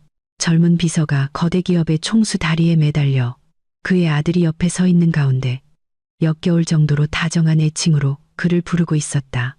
평생 높은 도덕성을 지닌 사업가이자 가정적인 남자로 알려졌던 박 회장의 얼굴은 분노와 참을 수 없는 수치심이 뒤섞여 자줏빛으로 변했다. 그는 마치 몸에 붙은 거머리를 떼어내려는 사람처럼 유라의 포옹에서 벗어나기 위해 다리를 흔들었다. 이거나 이게 무슨 짓이야. 부끄러운 줄도 모르는 여자 같으니라고. 박 회장이 소리쳤다. 그의 목소리는 심하게 떨렸다. 그가 수십 년간 쌓아올린 위험 있는 이미지가 약에 취한 이 여자 손에 몇 초 만에 무너져 내렸다. 방금 정강이의 고통에서 회복한 준서는 그 광경을 보고 머릿속이 하얘졌다. 그는 배신감을 느꼈다. 유라는 그의 여자였다. 적어도 그는 그렇게 믿고 있었다. 자신의 내연녀가 아버지에게 애교를 부리며 매달리는 것을 보자 준서의 이성이 끊어졌다. 분노에 찬 큰 걸음으로 준서는 앞으로 달려나갔다. 그는 유라의 팔을 거칠게 움켜쥐고 잡아당겼다. 유라는 박 회장의 다리에서 떨어져 뒤로 비틀거렸다. 일어나. 준서가 유라의 얼굴 앞에서 소리쳤다. 정신 차려. 유라. 저분은 내 아버지야. 왜 저분을 그렇게 불러? 날 망하게 할 작정이야. 비틀거리던 유라는 거의 넘어질 뻔했지만 VIP 테이블 가장자리를 잡고 간신히 균형을 잡았다. 흥분제 효과로 그녀의 감정은 불꽃처럼 폭발했다. 두려움은 사라지고 무모하고 난폭한 용기가 그 자리를 대신했다. 그녀는 번뜩이는 눈으로 준서를 쳐다보았다. 숨을 몰아쉬던 그녀는 갑자기 짝 날카로운 손바닥이 준서의 오른쪽 뺨에 정확히 명중했다. 그 소리는 너무나도 커서 유라의 몸에 우연히 부딪힌 연단의 마이크를 통해 울려 퍼졌고 홀 안의 모든 사람들을 깜짝 놀라게 했다. 준서는 비틀거리며 곧바로 붉어진 뺨을 감쌌다. 그는 믿을 수 없다는 듯 유라를 쳐다보았다. 나한테 소리 지르지 마, 박준서. 유라가 히스테릭하게 비명을 질렀다. 눈물이 흘러내려 콧물과 번진 화장과 섞여 그녀를 끔찍하면서도 애처롭게 보이게 만들었다. 넌 형편없는 놈이야. 쓸모없는 놈. 여자한테나 큰 소리 치지. 준서는 입을 떡 벌렸다. 너 뭐라고 했어? 들었잖아. 유라가 떨리는 손가락으로 준서의 얼굴을 가리켰다. 그녀의 입에서는 야망을 위해 그동안 굳게 숨겨왔던 모든 진실이 쏟아져 나오기 시작했다. 그 약은 그녀를 정직하게, 아주 정직하게, 어떤 필터도 없이 만들었다. 내가 널 사랑하는 줄 알아? 꿈깨. 유라가 비웃었다. 그 웃음은 가슴을 후벼 파는 듯했다. 난 그냥 접근이 필요했을 뿐이야. 이 집에 들어오기 위한 다리가 필요했다고. 그리고 너, 박준서, 넌 그냥 밟고 지나가기 쉬운 낡은 다리였을 뿐이야. 하객들은 숨을 죽였다. 몇몇 사람들은 시끄럽게 수군거리기 시작했다. 반면 휴대전화 카메라는 어떤 드라마보다 더 흥미진진한 이 가족 드라마의 매 순간을 계속해서 녹화했다. 준서는 분노를 참으며 몸을 떨었다. 입 닥쳐. 너 취했어. 나 안 취했어. 오히려 정신이 아주 말짱해. 유라가 재빨리 말을 잘랐다. 그녀는 하객들을 향해 돌아섰다. 마치 비즈니스 발표라도 하는 것처럼 두 팔을 벌렸다. 여러분, 그거 아세요? 이 박준서, 여러분이 자랑스러워하는 이 젊은 CEO, 머릿속은 텅 비었어요. 깡통이라고요. 그 좋았던 재무보고서 다 내가 만든 거야. 걔는 사인하고 골프 치는 것밖에 몰라요. 유라, 박 회장이 회사의 비밀이 새어나가기 시작하자 개입하려 했다. 하지만 유라는 신경 쓰지 않았다. 그녀는 다시 경멸의 눈빛으로 준서를 쳐다보았다. 그리고 내가 왜 내 비서가 됐는지 알아? 내가 항상 아버지 그늘 아래서 사는 게 불쌍해서 그랬어. 넌 부모 돈 없으면 아무것도 못하는 마마보이야. 준서는 사람들 앞에서 발가벗겨진 기분이었다. 그의 자존심은 땅바닥에 짓밟혔다.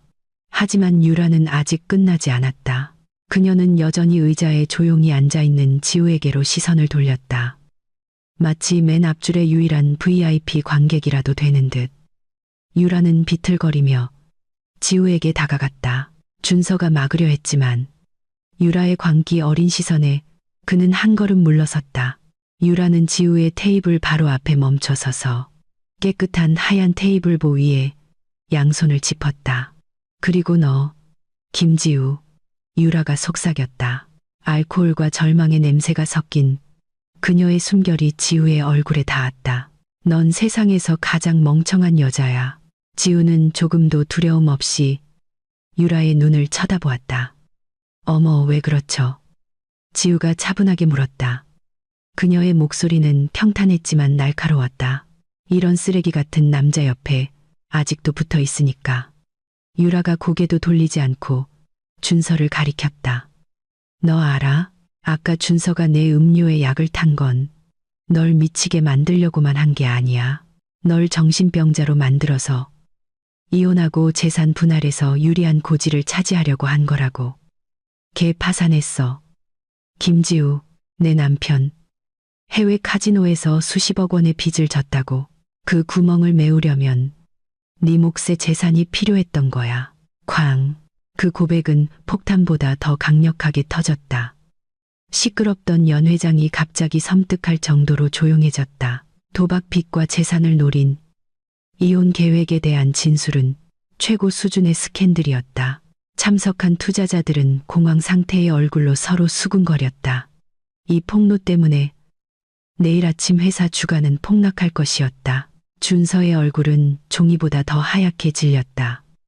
그가 그토록 굳게 지켜왔던 도박 빚의 비밀이 그의 동맹이어야 할 여자에 의해 그렇게 쉽게 폭로되었다. 준서의 다리에 힘이 풀렸다. 그는 유라가 그 빚에 대해 알고 있을 줄은 상상도 못했다.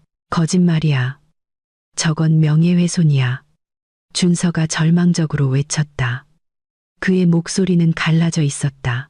명예훼손? 유라가 날카롭게 웃었다. 그녀는 가슴골에 끼워둔 휴대전화를 꺼냈다.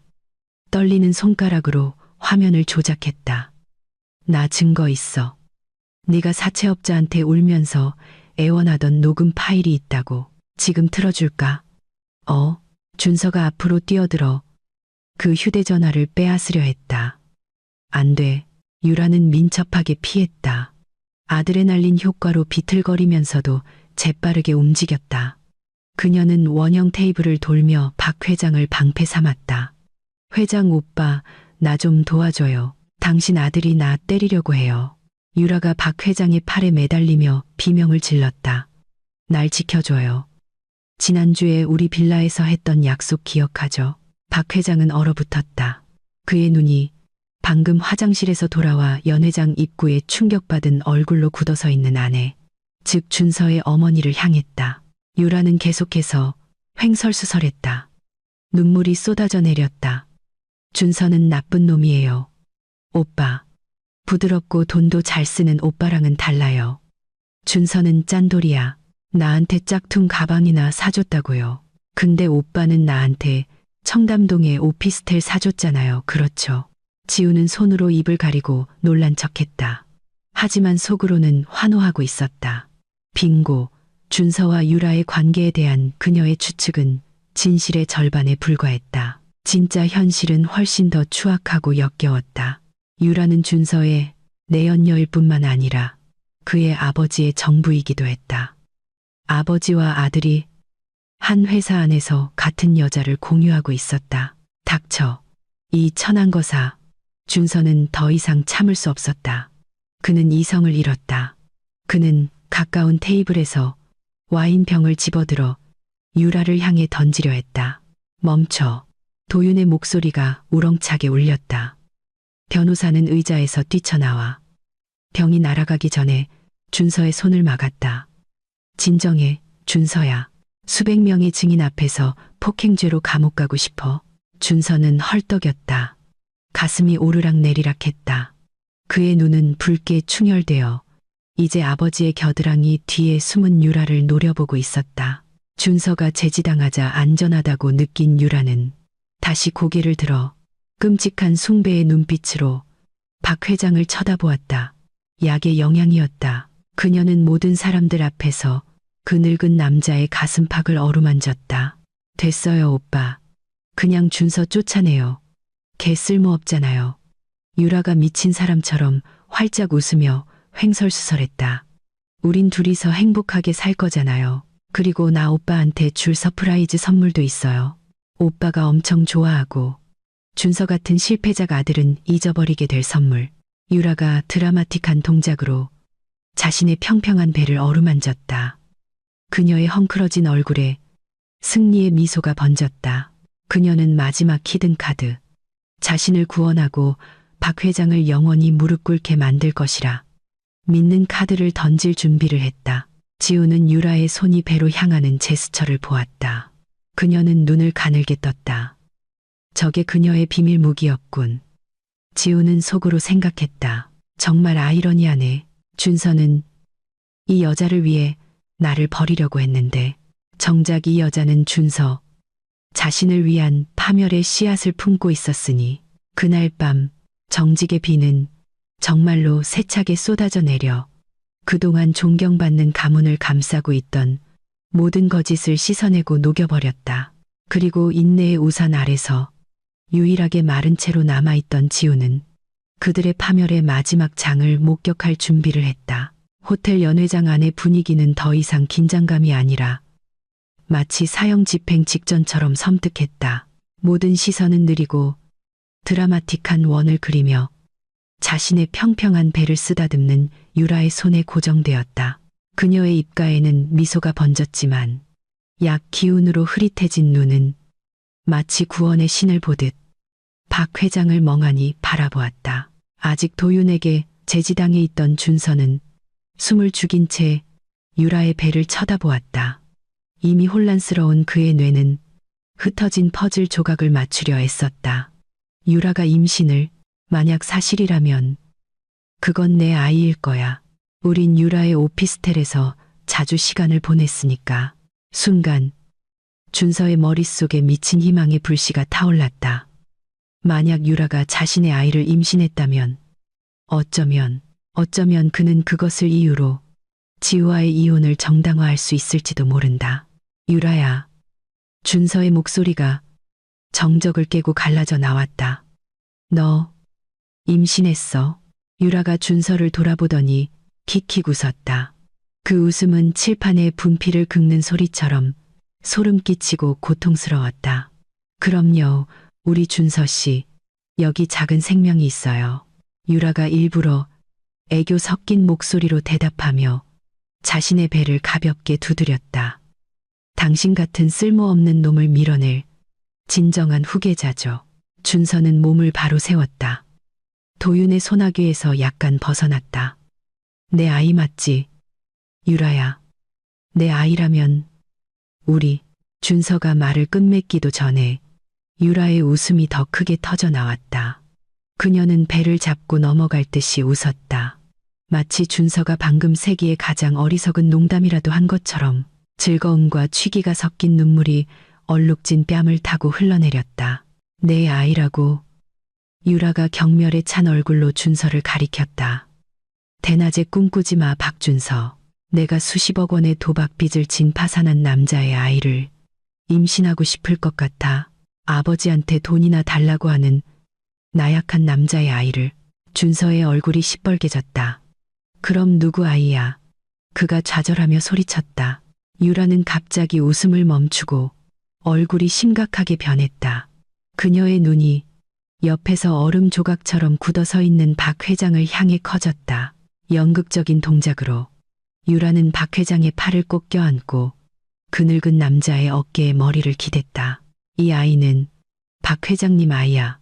알겠어? 유라가 큰 소리로 외쳤다.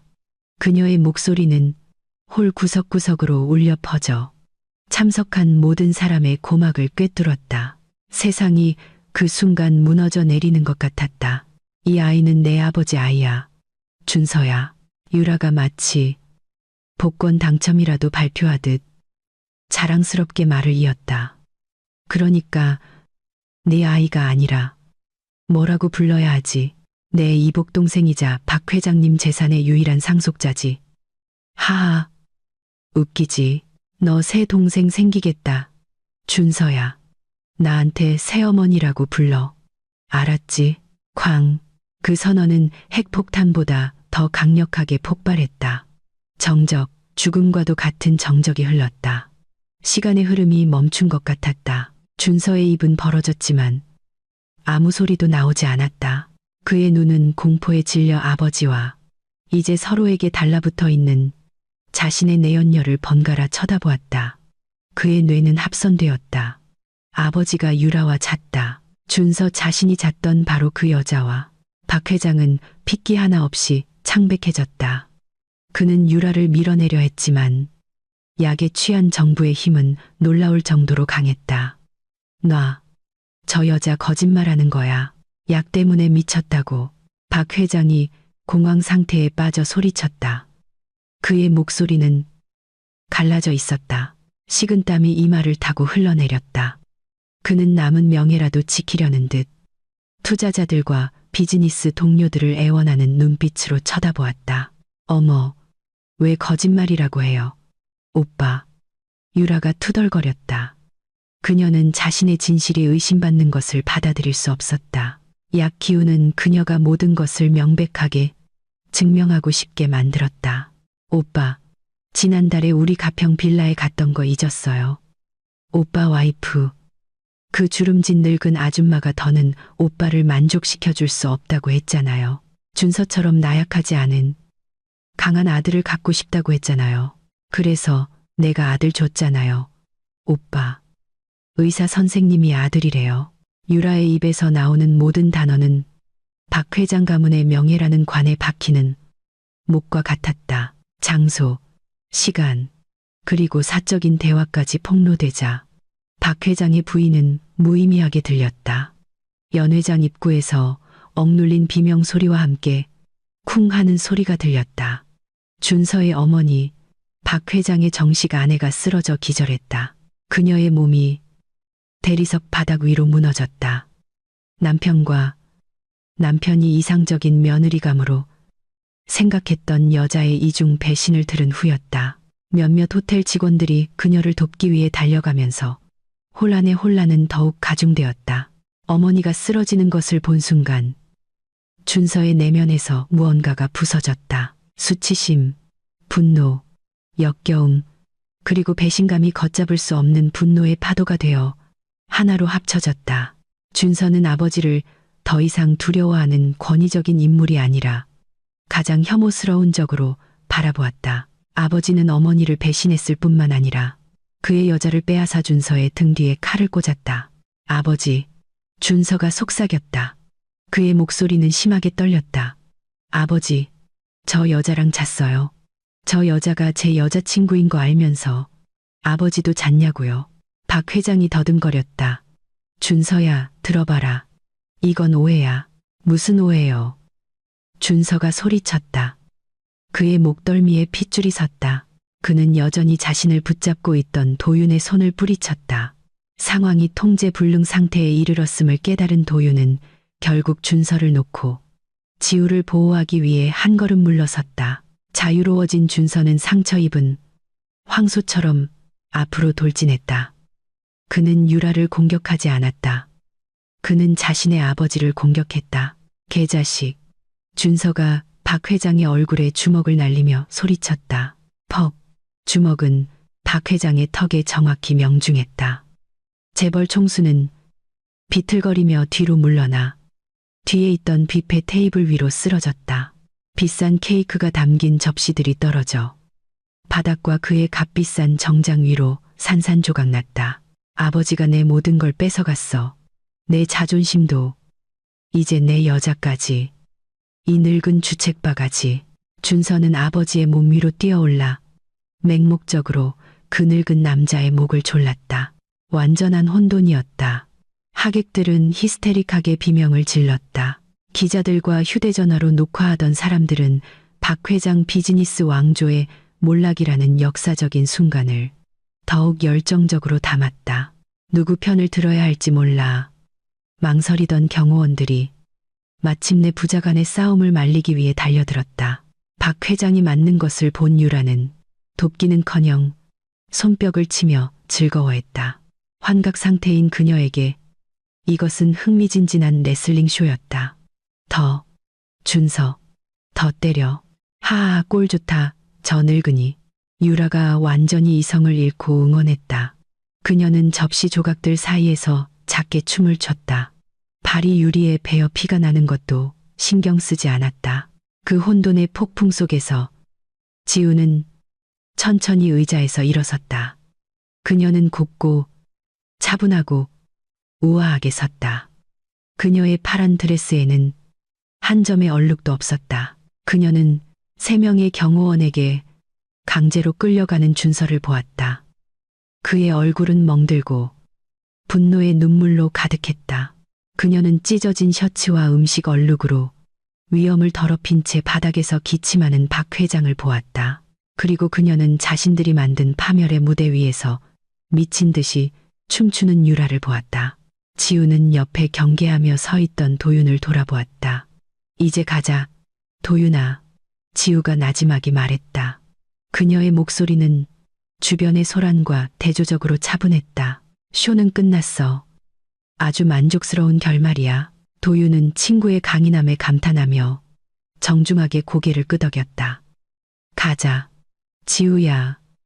내 차가 로비에 준비돼 있어. 지우는 그 VIP 테이블을 떠나 걸어 나갔다. 경호원들에게 붙잡혀 발버둥 치는 준서를 지나갈 때 지우의 걸음이 잠시 멈췄다.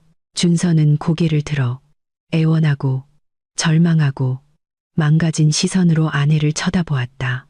지우야, 날 좀 도와줘. 지우야. 준서가 흐느꼈다. 지우는 그를 차갑게 쳐다보았다. 동정심도 사랑도 없었다. 오직 엄청난 안도감만이 있었다. 지우는 핸드백을 뒤져 약지에 끼워져 있던 화이트 골드 결혼 반지를 천천히 뺐다. 가벼운 동작으로 지우는 경호원들에게 제압당해 무릎 꿇고 있는 준서의 얼굴 바로 앞 바닥으로 반지를 떨어뜨렸다. 반지는 지옥 같은 인연의 끝을 알리는 작은 소리를 내며 쨍그랑거렸다. 새로운 동생 생긴 거 축하해, 여보. 지우가 날카롭게 속삭였다. 다시는 돌아보지 않고 지우는 고개를 든 채 그 연회장을 걸어 나갔다. 그녀는 남편의 가족이 스스로 지핀 불에 타버린 잿더미를 뒤로했다. 호텔 로비를 나서자마자 서울의 밤 공기가 지우의 얼굴을 스쳤다. 바람이 부드럽게 불어와 그녀가 방금 연회장 안에 남겨두고 온 지옥 같은 세상과 대조되는 시원함을 가져다 주었다. 그녀 뒤로 구급차와 경찰차의 사이렌 소리가 밤의 정적을 깨며 다가오기 시작했다. 그 가족 드라마의 법적인 막이 곧 시작될 것임을 알리는 신호였다. 도윤이 지우를 위해 자신의 검은 세단 문을 열어주었다. 타, 지우야. 이제 안전해. 지우는 나지막이 고개를 끄덕이고 푹신한 조수석에 몸을 기댔다. 몸이 극도로 피곤했다. 몇 시간 동안 평온한 가면을 유지하느라 모든 에너지가 소진된 것 같았다. 하지만 그 피로감 뒤에는 가슴 벅찬 가벼움이 있었다. 수년간 느끼지 못했던 안도감이었다. 순종적인 아내, 무시당하는 며느리, 배신당한 여자라는 짐이 이제 완전히 벗겨졌다. 차가 호텔을 떠날 때 지우는 백미러를 보았다. 경찰차가 로비 앞에 멈추는 것이 보였다. 몇몇 경찰관들이 서둘러 안으로 들어갔다. 지우는 오늘 밤 준서가 푹신한 고급 주택의 침대가 아닌 차가운 구치소 바닥에서 잠들게 될 것임을 알았다. 다음 날 아침 태양은 마치 지우의 자유를 축하라도 하듯 밝게 빛났다. 하지만 박 회장 일가에게 그날은 종말의 시작이었다. 지우는 가장 안전한 임시 피난처인 도윤의 오피스텔 소파에 앉아 있었다. 그녀 앞에 텔레비전에서는 온 나라를 뒤흔든 아침 뉴스가 방송되고 있었다. 어떤 TV 채널도 그 뉴스를 놓치지 않았다. 속보 재벌 총수 창립 기념 파티에서 충격적 스캔들. 푸즈. 임신한 비서 두고 난투극. 헤드라인이 붉은색으로 선명하게 박혀 있었다. 지우는 화면을 보며 블랙커피를 한 모금 마셨다. 어젯밤 하객들이 찍은 아마추어 영상은 이제 모든 소셜미디어에서 바이럴이 되었다. 박 회장 가족 드라마, 내연녀의 최후 같은 해시태그가 트위터와 틱톡에서 실시간 트렌드 1위를 차지했다. 텔레비전 화면에는 유라가 무대 위에서 히스테릭하게 소리치는 영상이 나왔다. 이 아이는 박 회장님 아이야. 준서 아이가 아니라고. 유라의 헝클어진 얼굴과 분노하는 준서의 모습은 일부 모자이크 처리되었지만 그들의 절규와 죄의 고백은 매우 선명하게 들렸다. 효과가 엄청나네. 주방에서 토스트가 담긴 접시를 들고 나온 도윤이 말했다. 그는 지우 맞은편에 앉아 함께 뉴스를 보았다. 박 회장 회사 주식 오늘 아침에 40% 폭락했어. 외국인 투자자들이 대거 이탈하고 하룻밤 사이에 수조 원을 잃은 거야. 지우는 씁쓸하게 미소 지었다. 그들의 탐욕에 대한 정당한 대가지. 도윤아, 그리고 추가 소식도 있어. 도윤이 자신의 휴대전화 화면을 가리키며 말을 이었다. 박준서 대중 앞에서 아버지를 폭행한 혐의로 중상의 죄피의자로 공식 입건됐어. 경찰은 수백 명의 목격자와 영상 증거를 확보했대. 빠져나갈 구멍이 없어. 징역 5년 이상을 받을 수도 있대. 지우는 잠시 침묵하며 이제 구치소에 웅크리고 있을 준서를 상상했다. 경찰서에서 준서는 멍든 얼굴과 공허한 눈빛으로 후미진 유치장 구석에 앉아 있었다. 그의 값비싼 정장은 벗겨졌고 셔츠는 찢어지고 더러워졌다. 그는 어젯밤 한숨도 자지 못했다. 후회와 고통스러운 혼란이 그의 머릿속을 가득 채웠다. 준서는 유라에게 무슨 일이 일어났는지 정확히 알고 있었다. 그것은 그가 직접 만든 약의 부작용이었다. 아내를 미친 사람처럼 보이게 만들려고 했던 그 약을 엉뚱하게도 유라가 마셔버린 것이었다. 자승자박이었다. 준서는 지우를 비난하며 지우가 잔을 바꿨다고 소리치고 싶었다. 하지만 그가 뒤바뀐 잔에 대해 입을 여는 순간 그것은 그가 아내를 독살하려 했다는 것을 자백하는 셈이었다. 그것은 살인미수였다. 이탈은 폭행죄보다 훨씬 더 무거운 형벌이었다. 준서는 자신이 만든 덫에 갇혔다. 그는 이 쓰디쓴 결과를 그대로 삼켜야만 했다. 그는 대중이 유라가 마약이나 스트레스 때문에 미쳤다고 생각하게 내버려 두고 자신은 아버지를 때린 페류나로 낙인 찍히게 내버려 둬야 했다. 자신을 변호하는 순간 그는 더 깊은 파멸로 스스로를 몰아넣게 될 것이었다. 지우야. 준서가 나지막이 한때 그가 소홀히 대했던 여자의 이름을 불렀다. 항상 그의 필요를 챙겨주던 지우의 평온한 모습이 이제 그를 괴롭혔다. 그는 진심 어린 아내를 잃고 알고 보니 자신의 아버지와도 잠자리를 한 내연녀를 얻었다. 그 아이러니가 그의 심장을 피 흘릴 때까지 찔렀다. 한편 박 회장과 유라의 운명도 비극적이기는 마찬가지였다. 텔레비전 뉴스는 서울 강남의 한 고급 병원 풍경으로 전환되었다. 기자들이 로비 앞에 몰려 있었다. 박 회장은 어젯밤 폭행 사건 직후 심각한 뇌졸중으로 쓰러진 것으로 보고되었습니다. 그는 현재 중환자실에서 혼수 상태에 있으며 의료진은 그가 완전히 회복할 수 있을지 혹은 영구적인 마비를 겪게 될지 확신할 수 없다고 밝혔습니다. 지우는 나지막이 코웃음을 쳤다. 뇌졸중이라. 그녀가 중얼거렸다. 수치를 감당하지 못한 거겠지. 평생 쌓아올린 존경받는 이미지가 아들의 비서에 대한 순간의 욕정 때문에 무너졌으니 그럼 우리 쇼의 주인공은? 도윤이 물었다. 지우가 뉴스 화면 아래의 자막을 가리켰다. 최유라, 약물 해독 및 정신 감정을 위해 정신병원 격리병동에 입원. 혈액에서 고농도 향정신성 물질 검출. 또한 약물 과다 복용으로 인해 태아의 상태는 고위험군으로 판명. 유라는 준서가 지우를 위해 준비했던 바로 그곳 정신병원에서 최후를 맞았다. 지우는 커피잔을 내려놓았다. 그녀는 진지한 눈빛으로 도윤을 바라보았다. 도윤아, 이혼 소송 최대한 빨리 진행하고 싶어. 준서가 감옥에 있고 박 회장이 저 상태인 지금이 기회야. 아무도 방해하지 못할 거야. 도윤은 단호하게 고개를 끄덕였다. 서류는 어젯밤에 이미 준비해뒀어. 지우야, 넌 정신적 가정폭력, 외도, 그리고 이제 준서의 범죄 행위를 이유로 이혼을 청구할 수 있어. 그리고 재산 분할도 청구할 권리가 있어. 기억해. 그들이 가진 자산의 대부분은 너희 결혼 기간 동안 형성된 거야. 그들의 더러운 돈은 필요 없어.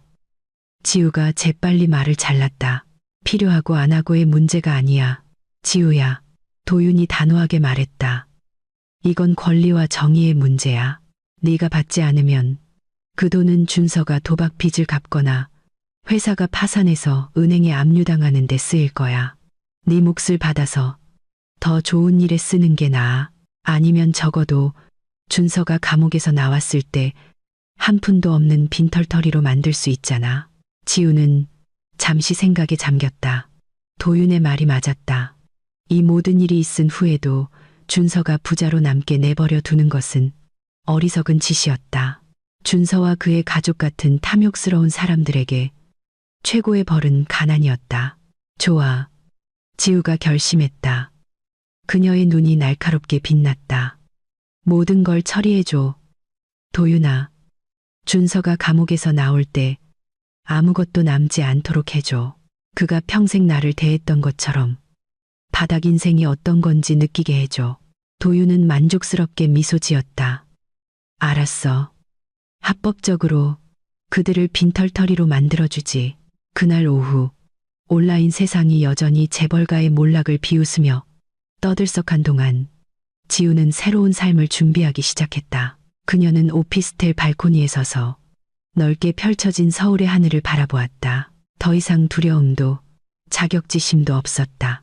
그날 밤 뒤바뀐 한 잔의 술은 그녀의 목숨을 구했을 뿐만 아니라 그녀가 그동안 가족이라고 불렀던 쓰레기들로부터 그녀의 삶을 깨끗이 청소해 주었다. 신은 정말로 공정했고 때로는 그 정의가 잘못 배달된 오렌지 주스 한 잔의 형태로 찾아오기도 했다. 그 끔찍했던 호텔의 밤으로부터 3개월이 흘렀다. 시간은 빠르게 흘러 이제는 재계의 어두운 역사 속에 이름만 남은 박 회장 일가의 영광의 잔재를 깨끗이 쓸어버렸다. 지우는 서울 근교의 빈티지한 카페 발코니 편안한 라탄 의자에 앉아 있었다. 그녀 앞에는 따뜻한 김이 모락모락 피어나는 라떼 그라티 한 잔과 치즈 케이크 한 조각이 놓여 있었다. 그녀의 얼굴은 준서의 아내였을 때보다 훨씬 더 생기 있고 젊고 밝게 빛났다. 예전에 항상 그녀의 이마를 장식했던 피로나 심적 압박의 흔적은 더 이상 없었다. 도윤이 맞은편에 앉아 테이블 위에 태블릿 PC를 올려놓았다. 화면에는 유력 법률 포털의 최신 뉴스가 떠 있었다. 판결 나왔어. 도윤이 짧게 말하며 만족스럽게 미소 지었다. 오늘 아침에 판사님이 판결봉을 두드렸어. 지우는 태블릿 화면을 흘끗 보았다. 주황색 수감복을 입은 준서의 사진이 실려 있었다. 전 남편의 얼굴은 야위고 우매쓰며 삶의 의욕을 잃은 모습이었다. 머리는 삭발되었고 눈빛은 공허했다. 5년. 지우가 무미건조하게 물었다. 징역 6년. 도윤이 정정했다. 대중 앞에서 직계 존속에 대한 중상해를 저지른 점이 인정되어 형이 가중됐어. 체포 당시 재킷 주머니에서 발견된 불법 향정신성 물질 소지 혐의도 추가됐고 지우는 슬픔 때문이 아니라 완벽한 안도감 때문에 긴 한숨을 내쉬었다. 그리고 그의 자산들은 지난주 가정법원 판결에 따라 공식적으로 압류 및 분할되었어. 도윤이 전문적인 어조로 설명했다. 넌 정신적 피해 보상 및 부양 의무, 불이행에 대한 보상으로 총 유동 자산의 60%를 받았어. 나머지는 준서의 도박 빚과 박 회장의 치료비를 갚는 데 다 쓰였고 박 회장에 대해 말하자면 지우의 전 시아버지의 운명도 비참하기는 마찬가지였다. 그날 밤의 뇌졸중은 그의 몸 절반을 영구적으로 마비시켰다.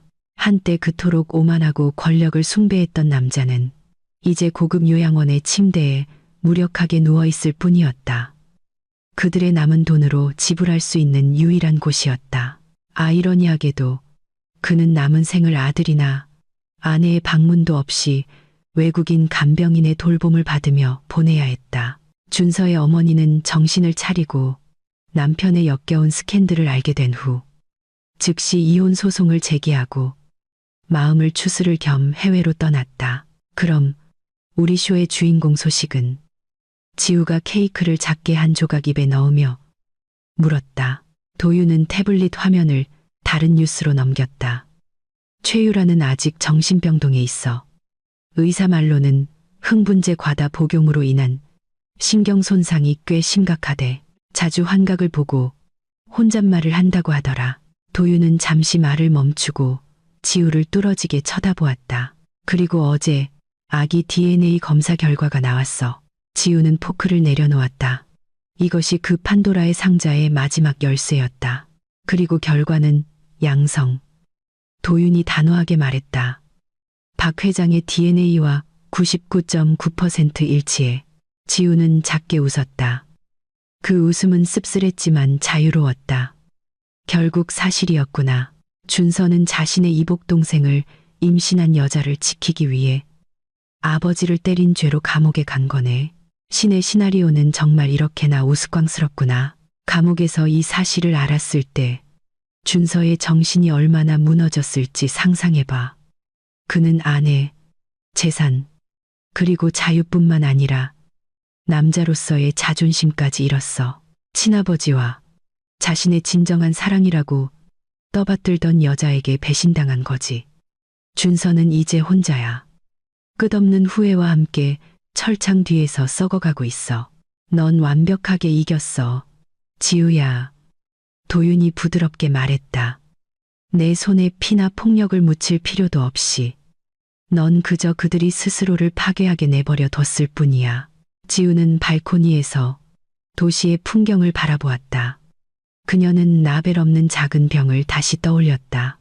그녀를 미치게 만들려던 준서의 사악한 의도는 오히려 그의 내연녀를 미치게 하고 온 가족의 치부를 폭로하는 무기로 되돌아왔다. 난 그냥 잔을 옮겼을 뿐이야. 도윤아. 지우가 나지막이 중얼거렸다. 그녀의 입가에 옅은 미소가 번졌다. 아주 작은 움직임이었지. 왼쪽으로, 오른쪽으로. 하지만 그 작은 움직임이 내 인생의 운명을 영원히 바꿔놓았어. 지우는 찻잔을 들어 맑고 푸른 하늘을 향해 살짝 들어 올렸다. 뒤바뀐 잔을 위하여. 지우가 속삭였다. 너의 자유를 위하여. 도윤이 커피 잔을 들어 화답했다.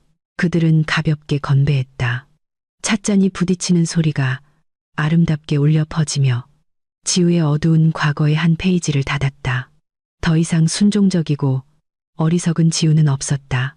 이제는 독립적이고 부유하며 행복한 지우만이 있을 뿐이었다.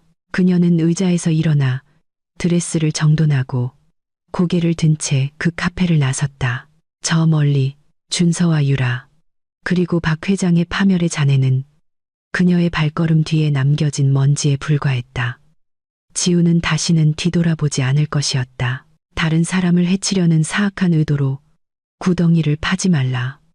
결국 그 구덩이에 빠지는 것은 당신 자신이 될 수 있으니 탐욕과 배신은 순간적으로 승리하는 것처럼 보일지라도 정직과 인내는 항상 가장 우아하고 고통스러운 방식으로 복수할 길을 찾을 것이다.